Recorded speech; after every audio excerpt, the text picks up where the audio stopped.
Shall we begin? Eldoblaje.com, la base de datos sobre el doblaje en España, te ofrece El Último Take con Claudio Serrano y Álvaro Reina.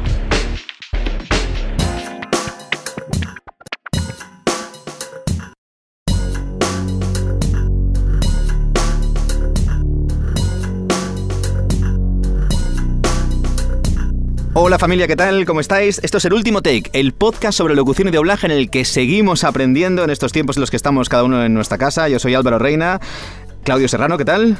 Muy buenas, pues aprendiendo. Además hoy vamos a aprender más todavía. Vamos a hablar con alguien muy interesante que tiene cierta relación con algún animal, algún bicho, bueno, cosas raras de estas. Sí, oye, esta estamos gente grabando que son hoy... así.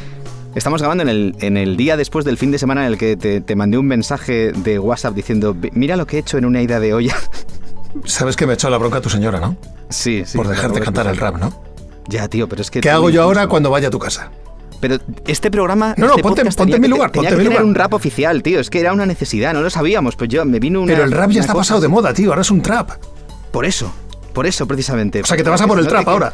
No, para que se vea que somos un poquito retro. Ok, boomer, siempre venga. acabamos teniendo momentos de porque ¿cuándo empezaste tú a currar? Ay, yo recuerdo mi primera convocatoria. Pues si hacemos un rap tenía que ser tenemos momentos ok, boomer, hemos de admitirlo. Claro, total. Entonces, bueno, pues eso lo vamos a unir con alguien que también tiene relación con la música, que también tiene su carrera paralela. Toda. Tiene relación con la música, con la post-movida, sobre todo con la creatividad, porque es alguien que yo conocí cuando estaba en Contrapunto. Había un equipo de gente impresionante en aquel entonces en Contrapunto. Y sin más preámbulos, vamos al turrón. José Luis Moro, alias Pingüino. ¿Qué tal, tío? ¿Qué tal? ¿Cómo estáis? Pues muy bien, encantado de estar aquí. Oye, muchísimas gracias a ti por tu tiempo, por dedicarnos un ratito y por someterte a nuestro test. Estamos felices de que estés hoy con nosotros porque además últimamente hemos hablado mucho de doblaje, hemos conectado con mucho compañero y teníamos la publicidad un poco ahí aparcada y había muchas cosas que queríamos contar de lo que ha pasado con la publicidad en estos tiempos de crisis, en estos tiempos extraños. Y pues quién mejor para contárnoslo que Pingüi, que además yo le leo cada día las cosas que va subiendo en la red, sí, y las reflexiones que hace sobre las transformaciones que está viviendo la publicidad ahora. Sí, además esta es una profesión, en el apartado que nos toca, sobre todo Álvaro y a mí, la locución, sufrió una transformación bestial. Desde que tú y yo empezamos a trabajar juntos hace muchos años, creo que era con Cruzcampo, ¿te acuerdas? Con Cruzcampo en Contrapunto. Hay una cosa que me llama la atención y te lo he visto varias veces publicado. Siempre haces lo de, yo que tengo una voz nasal. Sí, es curioso que te identifiques a ti mismo como una voz nasal. A mí me parece que tienes una voz completamente normal. Pero ¿cómo te ha servido eso para identificar el resto de las voces? O sea, cuando piensas en una locución, creo una locución que tenga una voz, ¿cómo las buscas? ¿Cómo las defines? Bueno, lo de la voz nasal fue porque mis fans son unos cachondos y un fan que definió una vez mi estilo musical como nasal pop. Entonces, bueno, me pareció muy divertido. De hecho, el disco que saqué en 2014 lo llamé Sex and Drugs and Nasal Pop, o sea que ya me sentí totalmente identificado y además ya reivindico que yo me adelanté a Eros Ramazzotti en la voz nasal, así que no, soy un pionero. Fuiste un precursor. ¿Y cómo buscamos una voz? Pues no lo sé. La verdad es que depende mucho del tipo de locución que tengas en la cabeza, ¿no? Depende mucho de si buscas una cosa que sea que suene como un pedacito de realidad o si buscas una cosa que está jugando a un género concreto, ¿no? Jugando al cine o jugando a personajes muy concretos, ¿no? Depende totalmente de eso. Cuando os habéis enfrentado tú desde que tienes uso de conciencia cuando empezaste en Contrapunto, eres consciente de que muchas veces el mundo de las indicaciones que se le dan al locutor son un tanto, digamos, curiosas. ¿Tú recuerdas alguna de esas de haber dicho, Dios mío, ¿qué le acabo de decir a esta persona que está al otro lado? ¿Me va a entender? ¿Tú recuerdas alguna? Yo recuerdo en una de las primeras grabaciones que hice que era un pipiolo y no tenía ni puta idea de qué tenía que decirle al locutor y no se me ocurrió llamar a otro que a Constantino Romero, que tenía bastante mala leche. Y yo no sé qué es lo que es. Me parece que le dije, ¿puedes poner un poco más de aire? Y el tío me dijo, ¿qué coño dices de aire, joder? Es que el tío me hizo lo que le dio la gana y se fue. Y lo pasé muy mal. Es complicado, muchas veces es complicado. Yo os entiendo a vosotros perfectamente porque a veces es muy difícil entendernos. Hay veces que tienes algo muy concreto en la cabeza y además que cuando llegas al estudio te das cuenta de que la voz que has elegido igual no era la adecuada para eso y la verdad es que da un poquito de vergüenza decir que te has equivocado. Pero bueno, no sé, yo creo que es una cuestión de oficio, de aprender con los años a identificar qué es lo que quieres. Yo muchas veces lo que hago es hacer yo la propia melodía de la voz y marcársela al locutor, ¿no? Yo lo haría en este tono y bueno, pues pero es complicado, ¿eh? Eso tú, que es verdad que todos aprendemos, la experiencia es un grado en esto. Tú cuando se lo consigues transmitir a tus equipos creativos más jóvenes, a los que tienes trabajando contigo ahora en Pingüino Torreblanca, ¿cómo les dices, chicos, para comunicaros con un locutor, yo os aconsejaría esto? ¿Qué les aconsejas? Bueno, la verdad es que sorprendentemente casi todos me han parecido bastante sensatos a la hora de dirigir a un locutor, ¿eh? No, les veo bastante con las ideas bastante claras. En la agencia hacemos un trabajo de preproducción, bueno, pues a veces más y a veces menos, pero sí tratamos de pensar qué tipo de voz le conviene a este y qué tipo de tono es el adecuado. Muchas veces incluso hacemos una mini maqueta en la agencia para tener claro, porque hay muchas veces que no tienes claro qué es lo realmente interesante o divertido de una idea, y hasta que no lo identificas es muy difícil dirigir al locutor, ¿no? Y muchas veces el trabajo previo es súper importante. Yo la verdad es que, insisto, creo que lo hacen todos bastante bien y tienen bastante claro lo que quieren. El otro día comentábamos, Claudio y yo, que en una locución de publicidad, un locutor, como llega prácticamente al final del desarrollo, nosotros llegamos casi a poner el último ladrillo, quizá tendríamos que tener claro que nuestra misión más importante sería no cargarse lo que se ha hecho hasta ahora, ¿no? O sea, misión del locutor, no estropees todo esto, que llevan 6 meses currando y vengas aquí a crear o a inventar. ¿Cómo lo ves esto? No, hombre, no, yo creo que lo que tenéis que hacer es levantarlo, darle el punto final y acabar de levantar la idea. Yo creo que una buena voz, una buena interpretación de un texto, joder, es súper importante, ¿eh? Y de hecho nosotros, que insisto, somos muy pesados con el sonido, nos encanta la radio y muchas veces repetimos locuciones porque no acabamos de estar contentos con el tono y probamos otro locutor. Nos parece que es súper importante la voz. Tenía apuntado una cosa, porque además en las entrevistas que te he leído siempre haces mucha referencia, tienes cariño especial a la radio, a la cuña publicitaria toda la vida. ¿Tú qué has percibido cómo cambiaban, como tú has citado a Constantino o a Billy o Elías, cómo ha cambiado la locución hasta otra forma de contar la realidad que nosotros identificamos como no vendedora, que es la forma que nos suena el locutor? ¿Tú cómo crees que ha beneficiado eso al producto final? ¿Por qué crees que ha habido ese cambio de tendencia tan bestial? Bueno, yo creo que la publicidad ha tenido una evolución. La publicidad era muy impostada, la publicidad era muy publicitaria, esta palabra que es absurda, decimos muchas veces, que no suene tan publicitaria, joder, pero si estamos haciendo publicidad, yo a veces me siento absurdo cuando digo eso, pero es verdad que hemos hecho un camino desde lo muy, pues eso, insisto, impostado, ¿no? Voces como que tenían que sonar de una manera muy concreta. Sí, que te habla, aquello de te habla Dios, ¿no? Te habla Dios o te habla una promoción con un sonido muy promocional y muy característico, muy vendedor. Y con el tiempo yo creo que hemos aprendido, influidos por el cine, por la publicidad inglesa y americana, a tratar de ser un poco más naturales, a contar historias creíbles. Nos gustan mucho las historias cada vez más creíbles, que queremos que las conversaciones suenen insisto, a pedacitos de realidad. Y entonces, bueno, sí creo que hemos hecho una evolución hacia eso, ¿no? Hacia un tono pues mucho más natural, ¿no? Y más que podría ser un trozo de la vida o de una película o de una conversación en YouTube, ¿no? Tú has mencionado la influencia de la publicidad anglosajona y americana.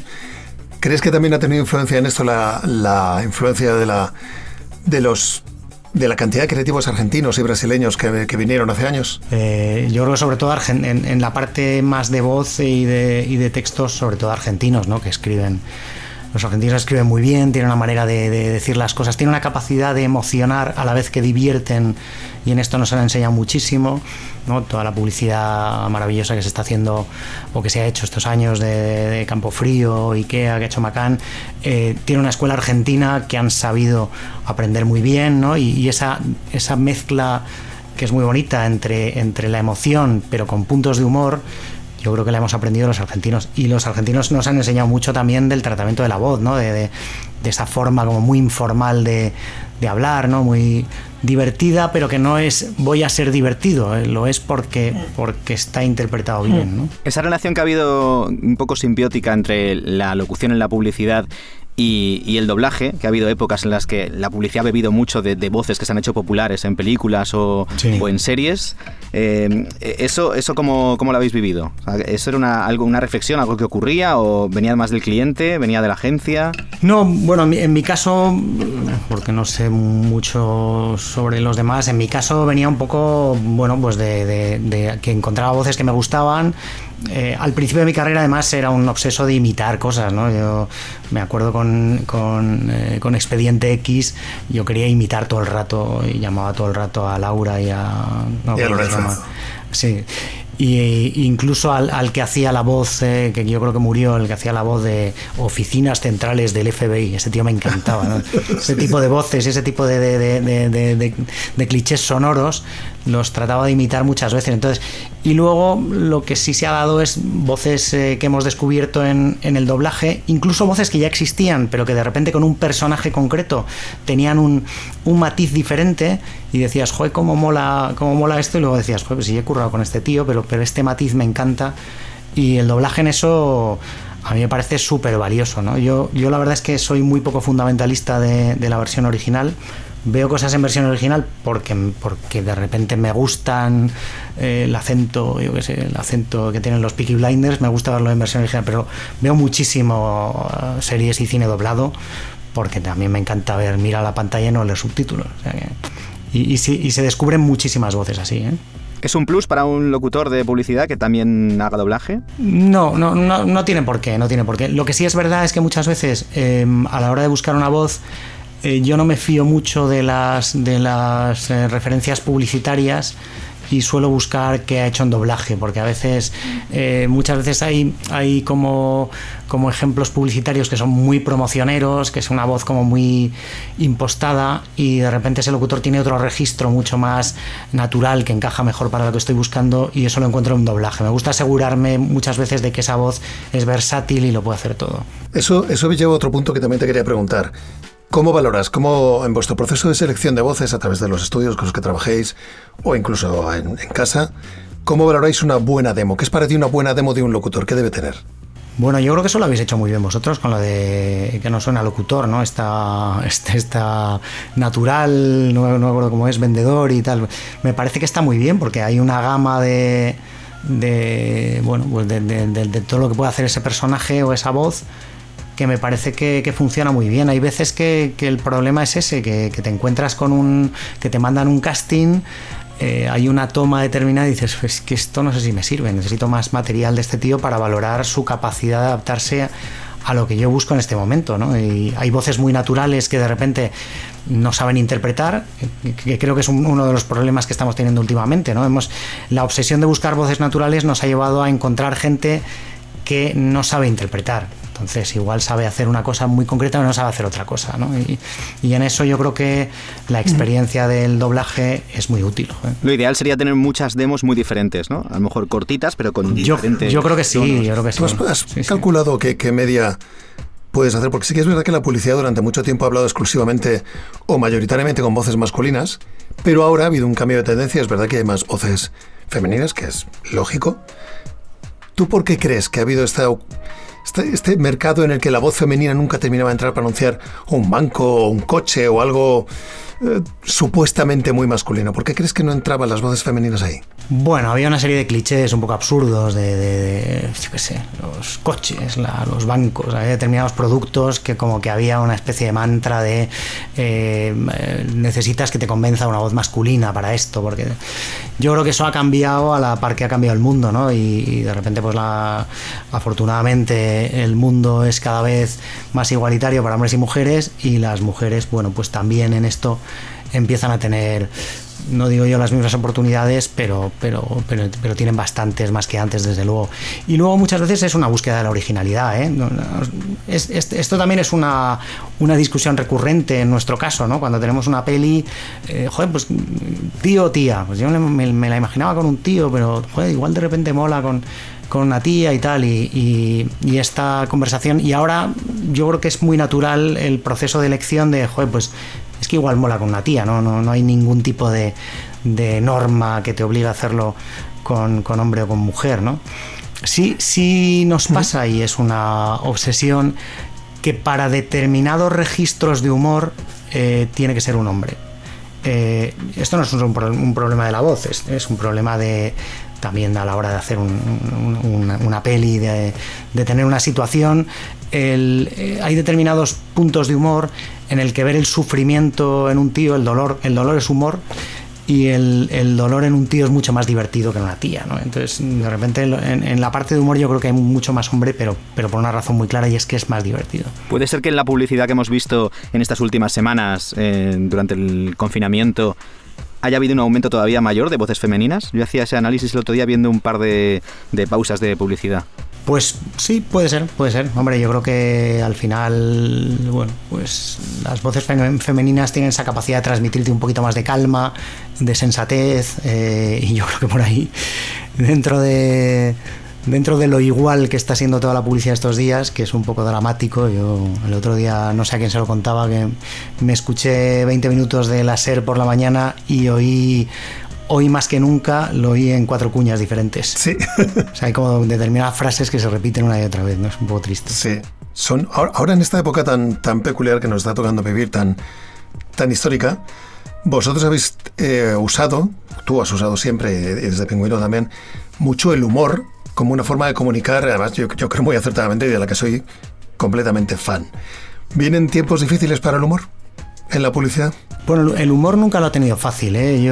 Además, como yo utilizo el humor tanto en la música como en la publicidad, siempre digo que es una apuesta perdedora, claramente. Lo que pasa es que si crees en ello, pues al final te ves un poco impelido a utilizarlo, pero el humor es perdedor, y lo digo porque al final, por la misma razón que en los Oscars de Hollywood prácticamente no llegan a 10 las comedias que han tenido un Oscar en la historia de los Oscars, el humor se considera un género secundario, no es para las grandes cosas.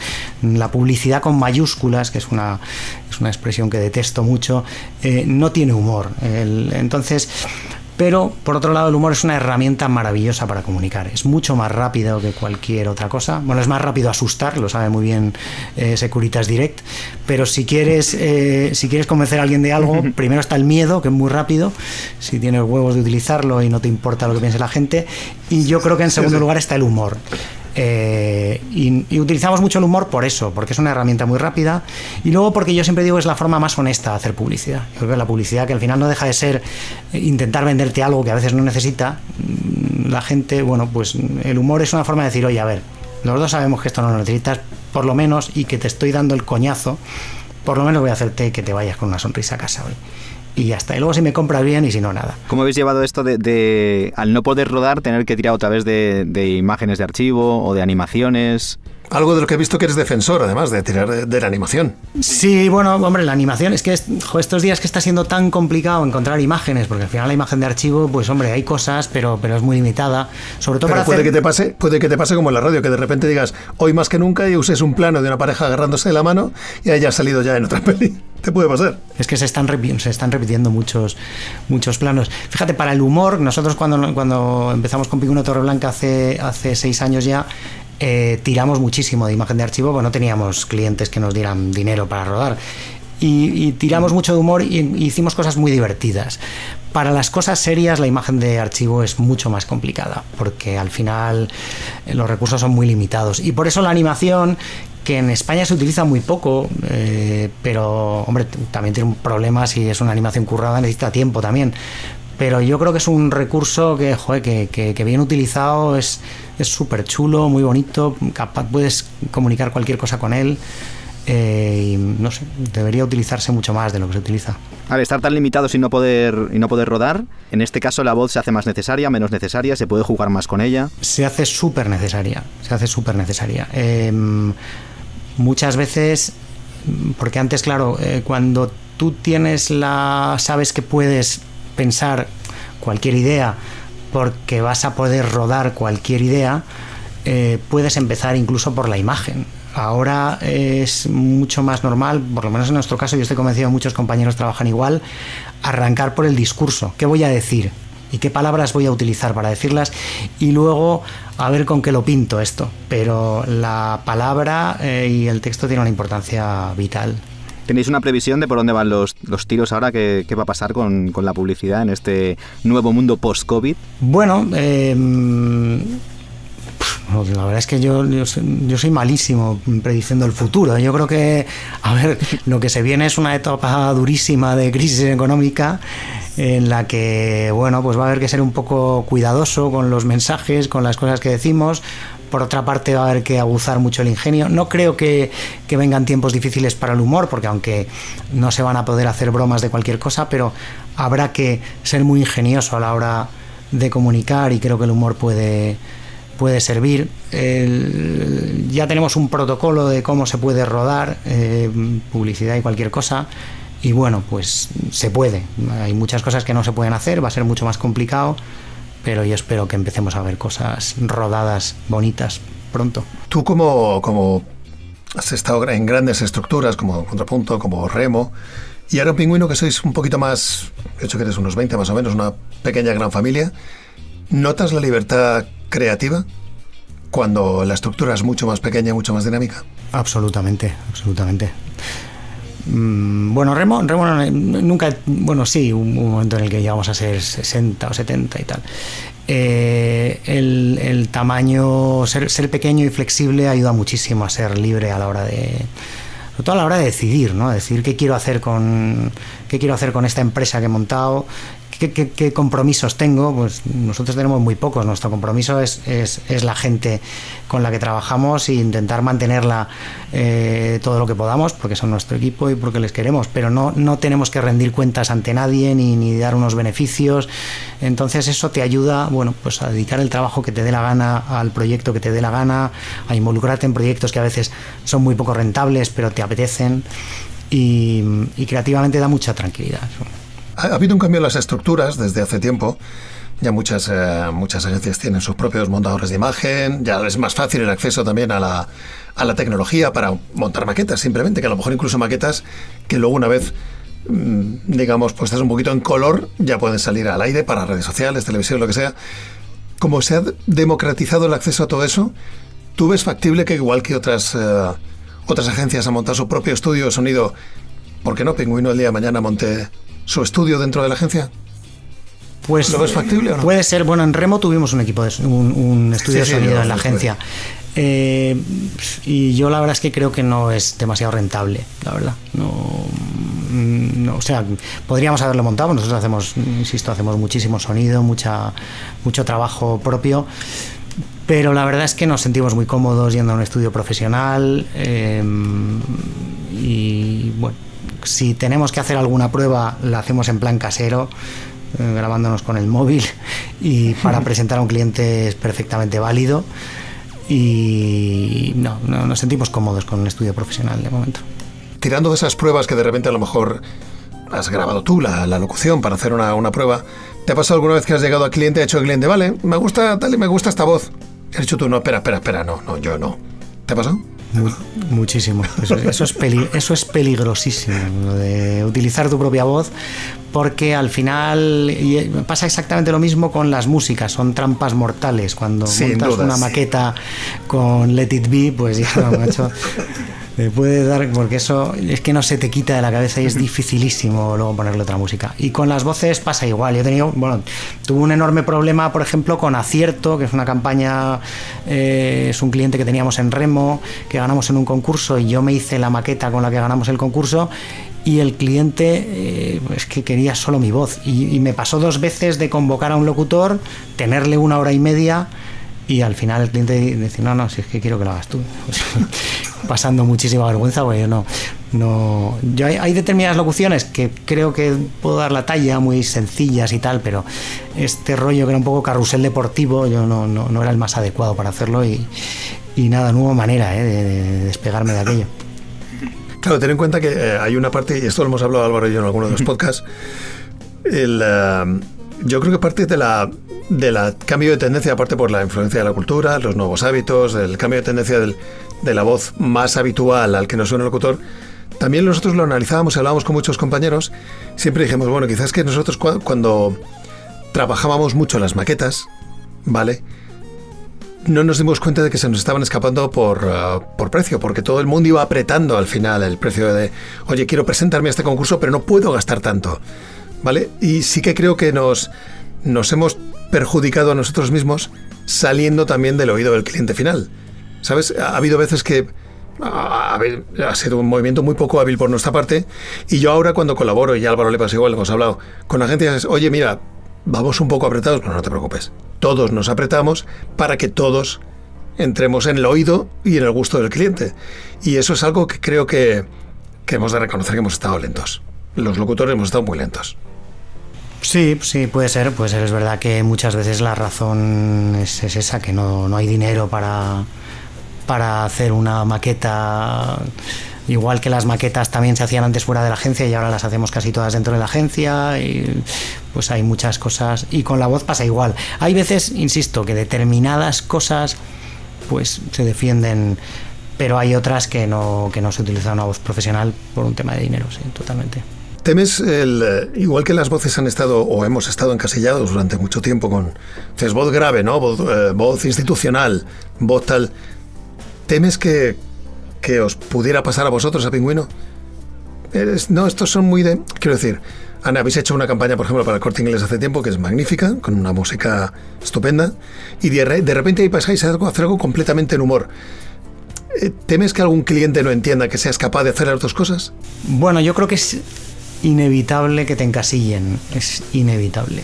Y podemos luchar contra ello, pero es inevitable, y por eso creo que es un error luchar contra ello, porque al final, bueno, mira, tú tienes una imagen y eres una marca conocida por algo. Es mejor ser una marca conocida por algo que ser una marca que no se la conoce porque no hace un poco de todo, pero no.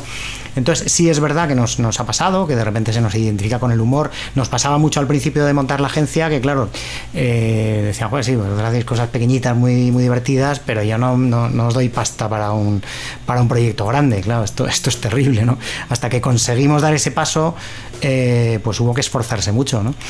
Y ahora, bueno, yo creo que nosotros estamos encantados con la imagen que tenemos en el mercado, ¿eh? Sí es verdad que se nos considera, pues cuando hacen el estudio de consultores que hacen sobre las agencias, las palabras que salen sobre nosotros son frescos, divertidos, familias, son todo cosas, bueno, pues que nos encanta. Valores en positivo. Que se hable de nosotros en esos términos, ¿no? Así que, pero bueno, el tema es ese, ¿no? Que te van a etiquetar sí o sí, y que es mejor aprovechar una etiqueta, aunque quizá no sea la mejor, no lo que más te gustaría, porque es mejor tener etiqueta que no tenerla, ¿no? ¿Esto podría extrapolarse también a los locutores? ¿Sería interesante para un locutor ser conocido por algo en lo que se encuentre cómodo, o estar peleando? Porque esto lo hablábamos con Claudio, estamos todo el rato peleándonos con nosotros mismos por intentar convencer a las agencias, a las productoras, que podemos hacer cosas diferentes. Bueno, no sé qué decirte. Yo la verdad es que también nos pasa mucho a los creativos que tenemos ahí como rachas en las que de repente nos enamoramos de una voz. Yo las he tenido, ¿no? Yo me acuerdo que trabajaba muchísimo con Eduardo Jover, por ejemplo, en los comienzos de Remo, pues me parecía súper divertido, y para todo lo que tenía que ver con humor, pues y de repente, bueno, pues te encaprichas con otro locutor que te gusta mucho su voz y tal.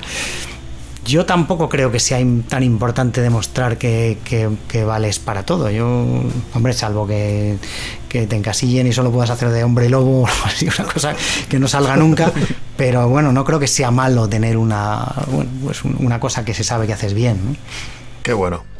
De los premios que has recibido, como por tu creatividad, ¿cuántos crees realmente que a lo mejor esa idea o esa campaña que has ejecutado no era tan buena como podría haber sido si tu libertad creativa hubiera llegado hasta el final? Pues casi ninguno. Yo creo que es que sin libertad creativa es muy difícil que salgan cosas.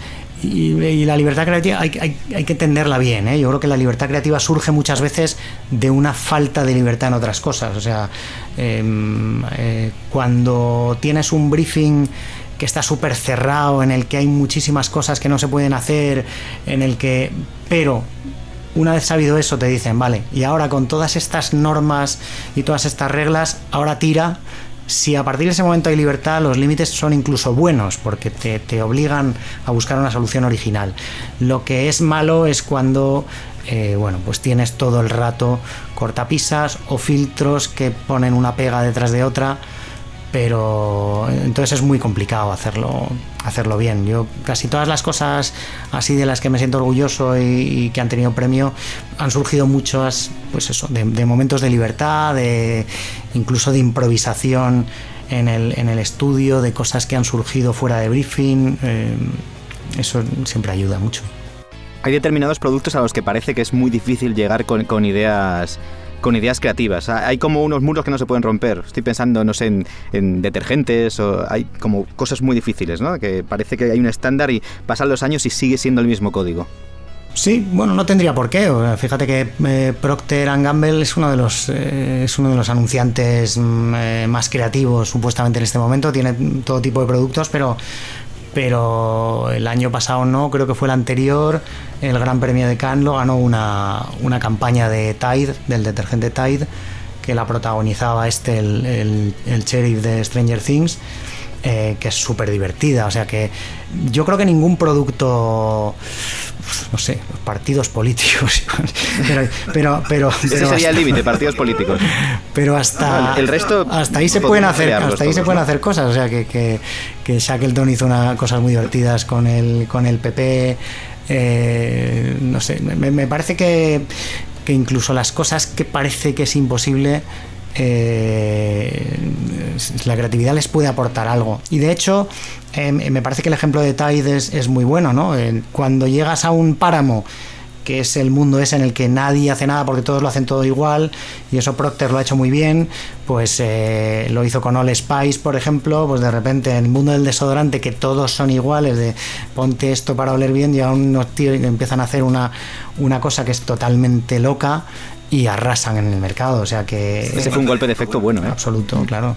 Es mucho más fácil en el mundo que es un páramo yermo. Si de repente surge alguien y hace una cosa distinta, pues se lo lleva él, claro.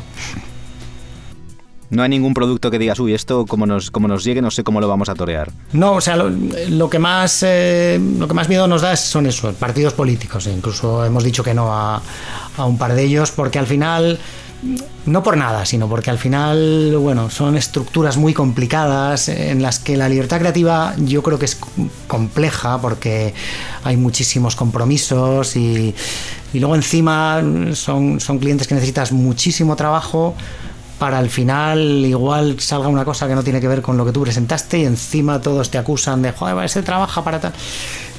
Sí, es el único mundo que no me importaría, porque creativamente es interesante, pero tiene muchos inconvenientes luego. Qué bueno, qué bueno. Pues yo te he preguntado todo lo que quería ya. No sé si Álvaro tiene algo más. Álvaro.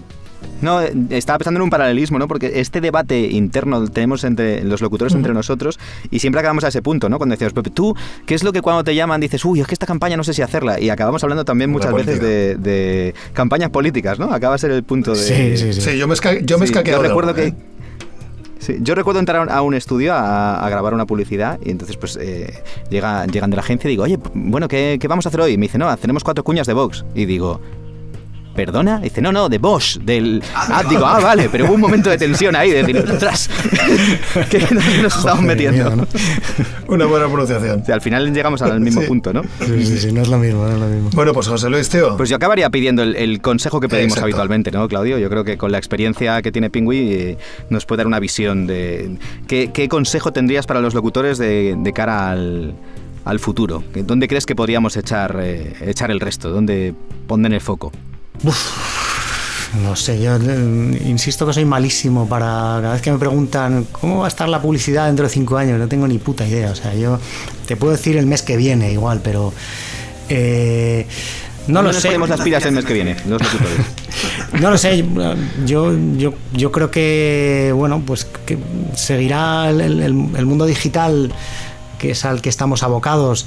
Seguirán surgiendo muchas cosas nuevas. Creo mucho en lo que pueda pasar con el mundo podcast, porque es verdad que es un mundo en el que me da la sensación de que está muy por hacer, ¿no? Y falta muchísima creatividad y muchísimo papel de las marcas en el podcast que no están ahí. Pero bueno, poca cosa puedo deciros, no sé. Bueno, estaremos atentos. Eso también, ¿no? Nos vale. Lo guay es que esto lo estamos diciendo en un podcast, o sea que no va mal la cosa. Es claro, no, vais por el buen camino. Le voy a pedir a Claudio lo único que joder, me gustaría que Batman haga una amenaza al pingüino. Es una cosa que siempre he soñado ahí. ¡Hola, qué bueno! Es verdad. Usted no había caído en eso. Estamos en pleno cómic. Dime el título del último tema de Pingüi. El último tema, hay 41 películas porno. Es un gran éxito. Me encanta. Venga, va, dale.